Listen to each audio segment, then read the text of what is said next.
Mrs Jordan, उस लिहाज से वो हमेशा समझदारी वाला काम किया करते थे। वो इतना ऑनरेबल था कि अपनी प्रीमियम का पेमेंट किए बिना वो नहीं जा सकते थे, यानी पेमेंट किए बिना वो नहीं मर सकते थे। मिसेस स्लेटर, हाँ, बाद में वो रिंग और बेल्स नाम के क्लब में ज़रूर गए होंगे, क्योंकि जब वो घर आए तब वो बहुत ही खुश थे और निश्चिंत थे। मैंने कहा, हम सिर्फ डिनर के लिए हेनरी का वेट कर रहे हैं, तो उन्होंने कह दिया, डिनर? मेरी खाने की कोई इच्छा नहीं है, मैं सोने जा रहा हूँ। बेन ने कहा, अपना सिर हिलाते हुए। हाँ डियर डियर हेनरी, और जब मैं घर आया तो मैंने तो उन्हें यकीनन अनड्रेस्ड, बिना कपड़ों के ही पाया और बिस्तर में आराम से पड़े हुए थे। वो उठ जाता है और वहाँ पड़ी एक कालीन पर खड़ा रह जाता है। Mrs Jordan, definitely. हाँ, तो उन्हें पहले ही पता चल गया था? इस का मुझे यकीन है। क्या उन्हें पहले ही मतलब उन्होंने तुम्हें पहचाना था?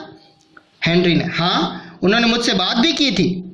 मिसिस जॉर्डन, क्या उन्होंने कहा था कि उन्हें अपनी मौत का पता चल गया था, यानी कि वो मरने वाले हैं? हेनरी, अरे नहीं, उन्होंने कहा, हेनरी, क्या तुम मेरे बूट उतार दोगे? मैं बिस्तर में लेटने से पहले भूल गया था। मिसिस जॉर्डन, उनका मन ज़रूर ही भटक रहा होगा।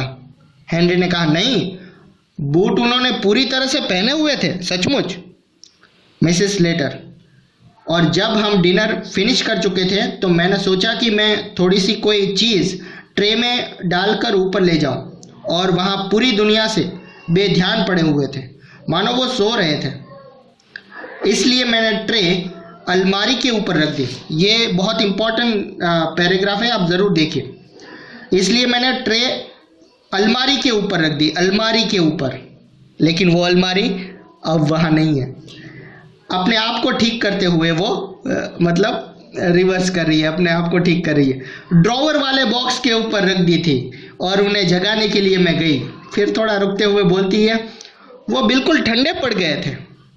हेनरी, फिर मुझे बुलाने के लिए अमीलिया की आवाज़ सुनाई दी और मैं सीढ़ियों के ऊपर फिर भागकर ऊपर गया। मिसेस स्लेटर, ऑफ कोर्स हम कुछ नहीं कर सकते थे। मिसेस जॉर्डन, वो जा चुके थे, यानी कि वो मर चुके थे। हेनरी, इसमें कोई डाउट नहीं था। मिसेस जॉर्डन ने कहते हैं, मैं हमेशा से ही जानती थी कि वो एंड में ऐसे अचानक ही चले जाएंगे, अचानक ही मर जाएंगे। थोड़ी खामोशी से वो अपनी आंखें पोंछते हैं और नाक से सुड़कते हुए अपने आंसू को रोक लेते हैं।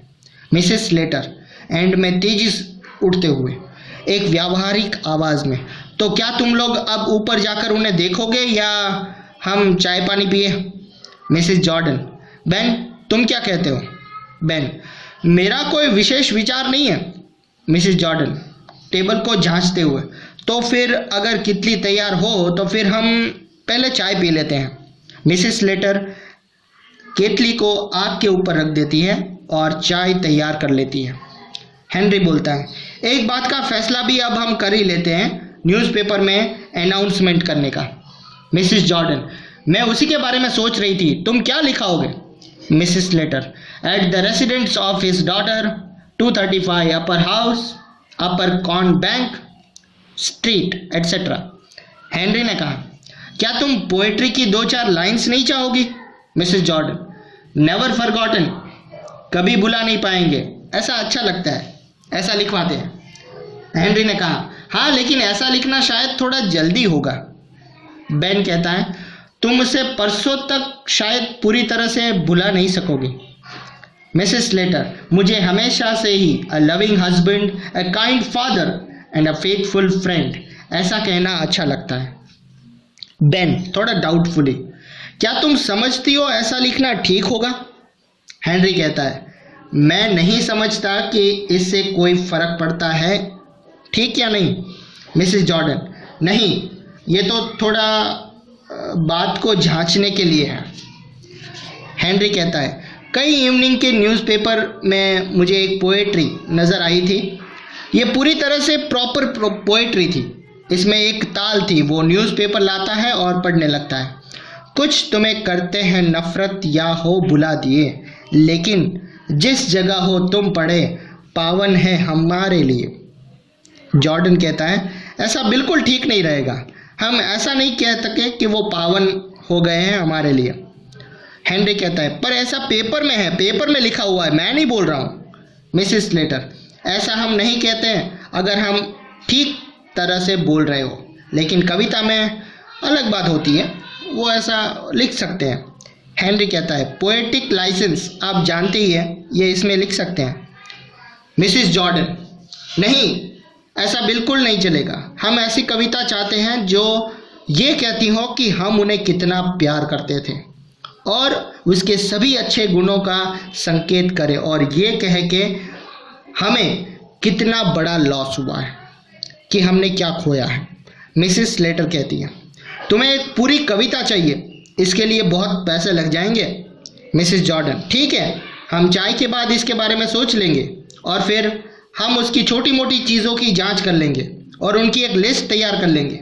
उनके कमरे में सभी फर्नीचर की चीज़ें पड़ी हुई हैं। हेनरी कहता है वहाँ कोई जेवर या उस किस्म की कोई कीमती चीज़ नहीं है।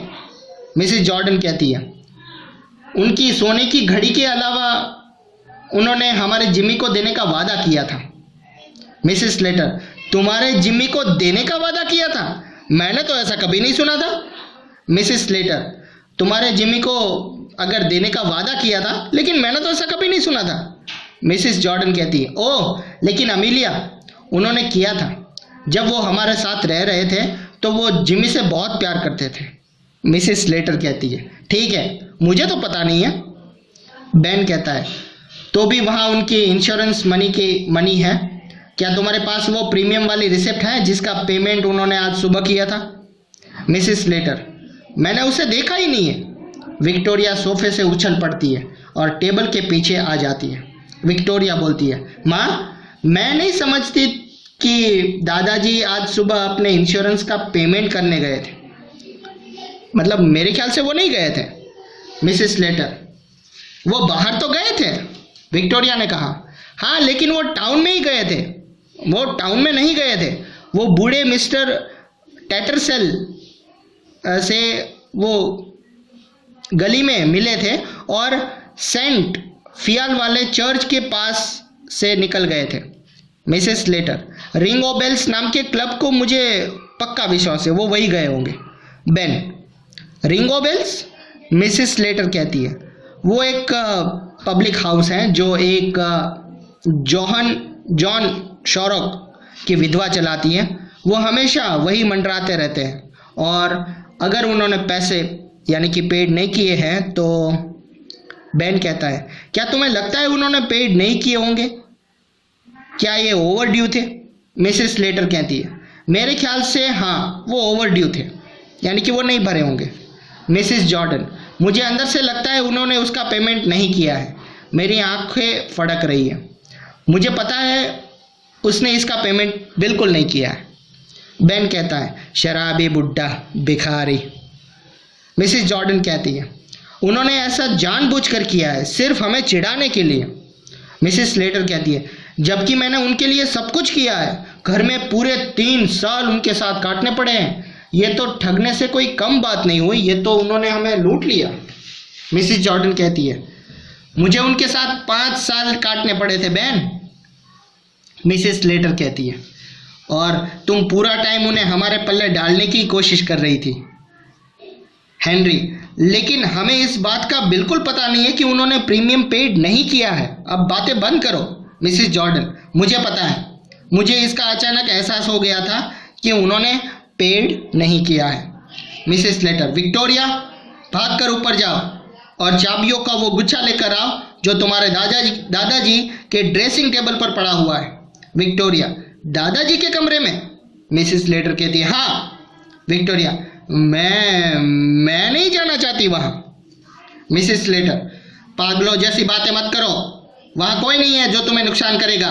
विक्टोरिया अनिच्छा यानी कि उसकी इच्छा नहीं है लेकिन वो बाहर चली जाती है।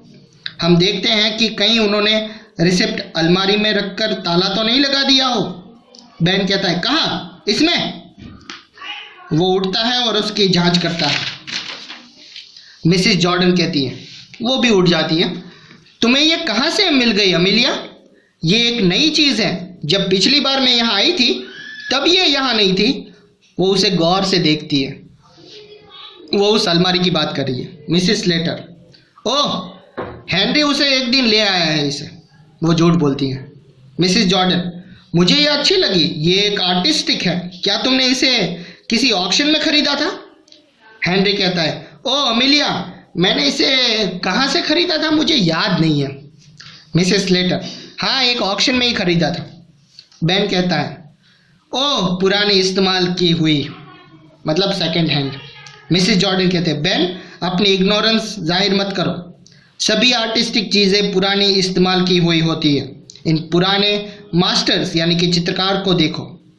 विक्टोरिया लौट आती है। वो डरी हुई है और वो अपने पीछे दरवाजे को बंद कर देती है।